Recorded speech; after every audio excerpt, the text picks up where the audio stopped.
более 400 человек отправились на военную службу по контракту из Башкортостана с начала этого года. Обсудим прямо сейчас в программе интервью в эфире главного телеканала Республики условия службы, уровень зарплат вместе с гостем. Сегодня с нами Рустам Нафиков, заместитель начальника пункта по отбору на военную службу по контракту в городе Уфе.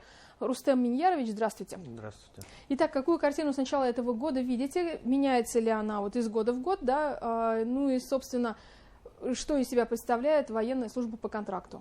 Военная служба по контракту – это перспектива для молодого поколения. То есть мы набираем от 18 до 35 лет людей, отслуживших, и тех, у кого есть среднее профессиональное и высшее профессиональное образование, они могут выбирать вместо военной службы по призыву службу по контракту. На сегодняшний день служба по контракту – это, как я уже выше говорил, это перспектива, то есть дальнейшего стабильность, возможность получения квартиры после 5-6 лет службы по контракту, денежное довольствие стабильное, то есть это в среднем, в зависимости, конечно, индивидуально, где он будет служить, данный кандидат, на какой должности, какая тарифная сетка будет, служил он до этого, нет, выслуга лет, в среднем от 25 тысяч.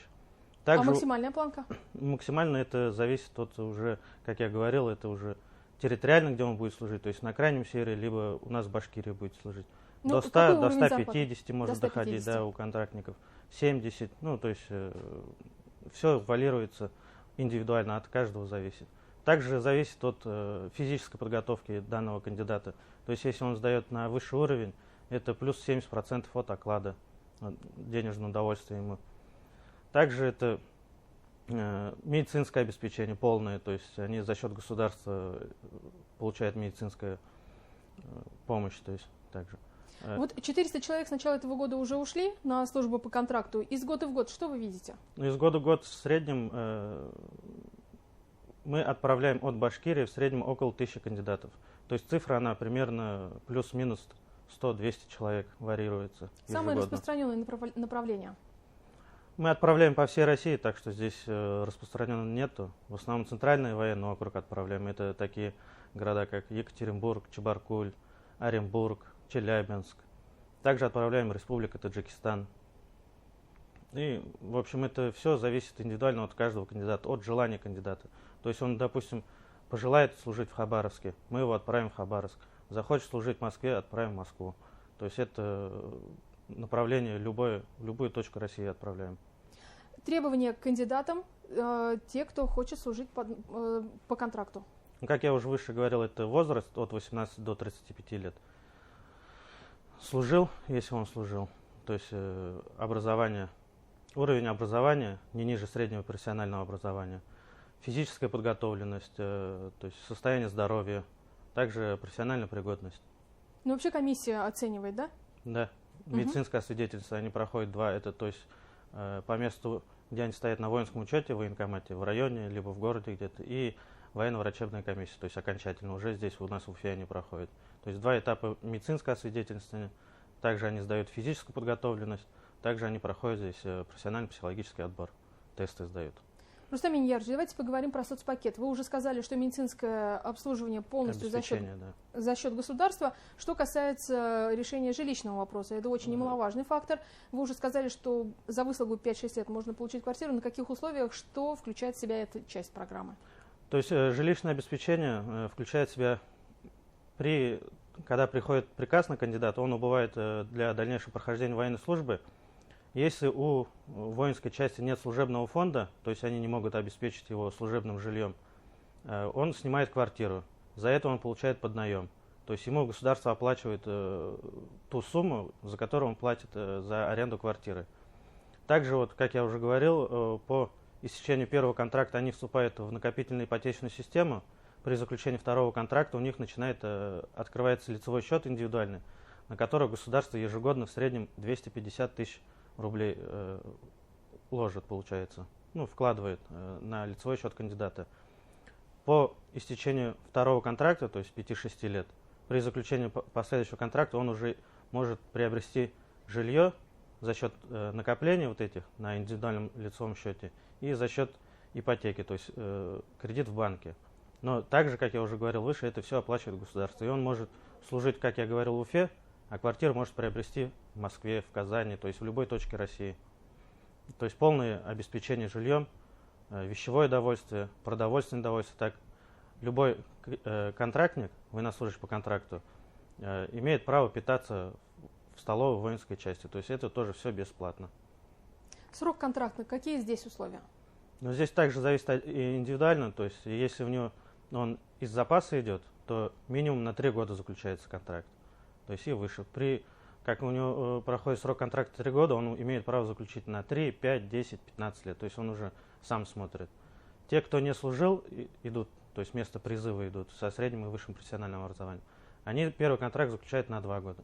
По истечении 2 лет они уже также могут заключать 3, 5, 10 и выше. Для тех, кто вот впервые узнал об этой программе, нашим телезрителям какие рекомендации можете дать, с чего начать, куда обращаться? В первую очередь, если молодой человек решил для себя поступить на военную службу по контракту, в первую очередь необходимо обратиться в военный комиссариат по месту, где он стоит на воинском учете, то есть по месту проживания. Приходит он в военный комиссариат, доводит информацию, то, что я вот выбрал, хочу поступить на военную службу по контракту. В каждом военкомате есть специалист, который занимается именно военнослужащими по контракту, желающими, с кандидатами для поступления на военную службу по контракту. Он начинает проходить первоначальное медицинское освидетельствование, собирает пакет документов. По истечении, как он соберет весь пакет документов, пройдет медицинское освидетельствование первоначальное, его направляют сюда, в Уфу, на пункт отбора на военную службу по контракту. Здесь он уже проходит окончательное медицинское освидетельствование и уже выбирает направление, куда он хочет идти служить. То есть с каждым это проводится индивидуальная беседа здесь, на пункте отбора, и учитывая его пожелания, мы направляем кандидата именно туда, куда он хочет. Имеет ли семья какие-то льготы? Семья имеет льготы, да, при военнослужащем по контракту отпуск, то есть вот ежегодный отпуск у него. Он имеет право получить воинские перевозочные документы на себя и на одного члена семьи. То есть он может также вот служить в Хабаровске, получить ВПД на себя, допустим, и на супругу, и полететь в Москву, допустим, в свой ежегодный отпуск. Также обратно, то есть на себя и на одного члена себя в одну и в другую сторону бесплатно. Есть ли еще какие-то пункты социального пакета, которые мы не проговорили? Не проговорили, таких нет, уже в основном они все проговорены. Угу. Расскажите, пожалуйста, вот практика Башкортостана по призыву на службу по контракту, как мы выглядим в сравнении с другими российскими регионами? С другими субъектами я могу судить только по Центральному военному округу, то есть это вот 28 пунктов у нас здесь в Центральном военном округе. Республика Башкортостан в основном всегда идет в первой пятерке, то есть по отправке военнослужащих по контракту. То есть золотая середина, так скажем, среди пунктов первого разряда. При выборе альтернативных мест работы, да, чем служба по контракту выгоднее? Выгоднее, как я уже говорил, это стабильность, перспектива, получение жилья, стабильное денежное довольствие. То есть она с каждым годом, кандидат, допустим, который не служил, выбрал место призыва военной службы по контракту, в среднем у него будет начинаться от 25 тысяч. Ежегодно, то есть при получении звания, при получении должности вышестоящей, при выслуге лет у него ежегодно увеличивается денежное довольствие. Также ежегодно в октябре, в декабре оклад повышается в среднем на 4% ежегодно у военнослужащих. Служба по контракту в горячих точках, предусмотрено ли это? Предусмотрено, да, это, естественно, это у них также будет, это, то, что они будут в горячих точках, это будет у них денежное довольствие выше намного. То есть отпуск прибавляется у них 15 суток, то есть это как ветеранские будут. Ветеран боевых действий они получают корочку, то есть у них пенсия уже будет исчисляться как у ветеран боевых действий. Тоже это все рассчитывается индивидуально, смотря кем служит, на какой должности служит, какие у него задачи и функции. И верхняя планка службы по контракту. До скольки лет, вы уже сказали 35, да? Вот здесь какие условия, если человек поступил, то сколько может он максимально служить? До предельного возраста это сержанты и солдаты служат до 50 лет. При условии, что у них есть уже военная служба по контракту. У офицерского состава до 55. Женщины могут идти на службу по контракту? Женщины могут, да. Но в основном женщины идут с медицинским образованием. То есть фельдшера.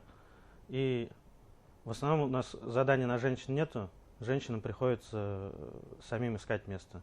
То есть они обзванивают воинские части, говорят, проходят собеседование по телефону. Если отдел кадров устраивает, в воинской части устраивает данный кандидат, они либо могут выслать отношения, либо вызывают на индивидуальную беседу уже более конкретную. Но в основном выходят у нас женщины это с медицинским образованием. Ну и еще раз, тем, кто думает, идти или нет на службу по контракту, и либо те, кто идут в армию, да, но они также могут пойти и на службу по контракту, что бы вы им сказали? Для тех, кто выбрал военную службу по контракту, это стабильность, перспектива, уверенность в будущем, уверенность в себе и уверенность за свою семью. Спасибо вам большое. Сегодня гостем программы «Интервью» в эфире главного телеканала Республики был Рустам Нафиков, заместитель начальника пункта по отбору на военную службу по контракту в городе Уфе. Не переключайтесь, оставайтесь вместе с нами.